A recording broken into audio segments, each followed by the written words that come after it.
Rex Incognito Volume 1, read by Raz0. Liyue is a land where all kinds of rare and exotic treasures congregate, and where there are precious treasures, one is sure to also find those with a discerning eye.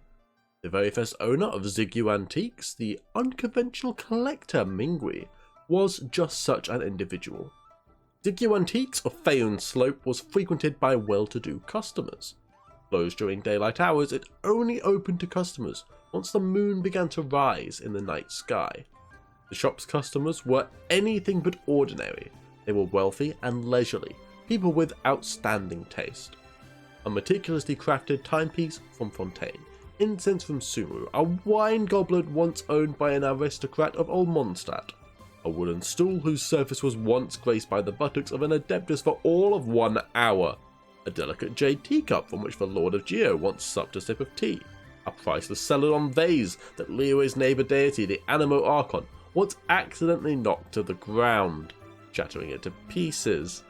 All these and more were laid out for the customer to peruse at their leisure, each item just waiting for that one person with whom it shared a certain affinity.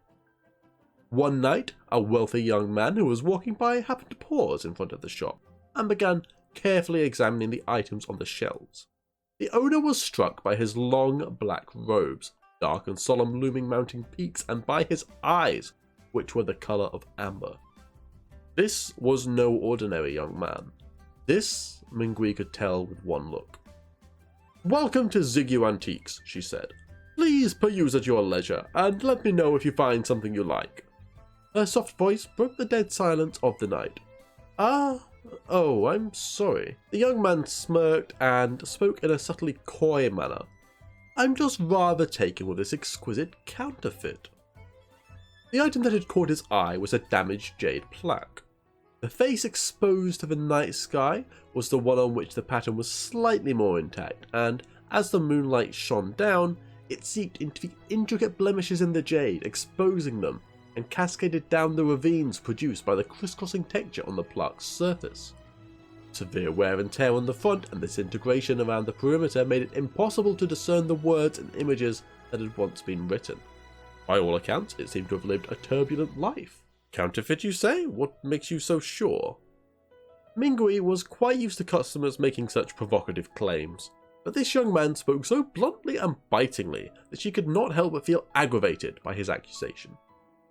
Added to this was the fact that this particular item had been snagged by an adventurer from an abandoned palace deep in the heart of the abyss, who had then barely made it back out of that place alive. She recalled how she had haggled relentlessly with the adventurer to acquire the piece, and how in the end it had still cost her the better part of her fortune.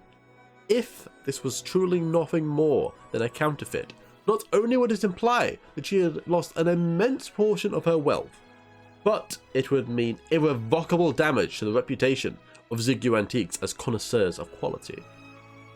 Mingui knew what she had to do. Not only must she somehow get rid of this calamitous customer who threatened to ruin her entire business, but she must also find a way to sell the jade plaque to him in the process. "Please continue," she said. "I would hope that you can give a detailed appraisal." As we all know, Teyvat was plunged into chaos 2.5 millennia ago when the gods declared war on each other, the ensuing conflict spreading to all people in all corners of the land. Teyvat may not have been divided into the same 7 nations we know today back in that age, but then, just as now, the people had their own settlements, cities, and civilizations. Gods whose names have now since long been forgotten were once venerated, worshipped, even adored by their people. Our forebears took pearls and shells from the sea, jade from the mountains, rocks from the plains, and salt crystals from the earth, each to build idols in the form of their gods. Jade plaques of this kind are relics of that era.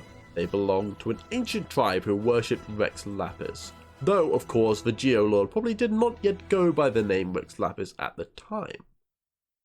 This was an age where people watched their gods clash in bitter battles before their very eyes.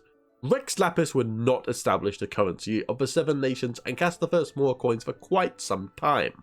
So, the tribes traded using pieces of ore they would chance across from time to time, with idols in the likeness of the Geolord to ensure price stability. As you can see, mortal wisdom is quite a fascinating thing. They were making their own way in the world even before Rex Lapis had made provisions for them to do so. The young man paused as if to further contemplate the observation he had just made. He stood there, cloaked in a veil of silver moonlight, which somehow served to make him ever so slightly more diminutive in stature. This type of jade plaque is a rare find in this day and age. Most of them are buried in riverbeds up in the mountains, and since each one is hand-carved, they are all unique. That is why they typically sell for astronomical prices. To claim that they are priceless would not be an exaggeration. So it is quite a shame indeed that the one you display on your shelf is a recent counterfeit. By recent, I mean that it was probably made in your father's generation at the earliest. There is an industry saying, the jade without blemish is no jade at all. This jade, for instance, has remarkably few imperfections, and the translucency is too good to be true. All of which points to the fact that it is unlikely to be a product of our forebears' making. As a side point, I would also add that the image carved onto this jade is that of a woman. This is a highly unusual thing to see among similar relics from their era in question. The young man held the plaque up to the moonlight to inspect it in more detail. Although there are plenty of rumours to this effect, the claim that Rex Lapis once took the form of a woman is not attested to by any of the historical records, and there is no physical evidence of it ever occurring. Though young, the man had the air of an old and infuriating pedant about him. Ah, well, this is where you're wrong. Mingui smiled faintly, much as the fox does when toying with an inexperienced hunter. Perhaps you'd be willing to listen to my story before making your final verdict. The shop owner narrowed her eyes and began the process of reeling out her story.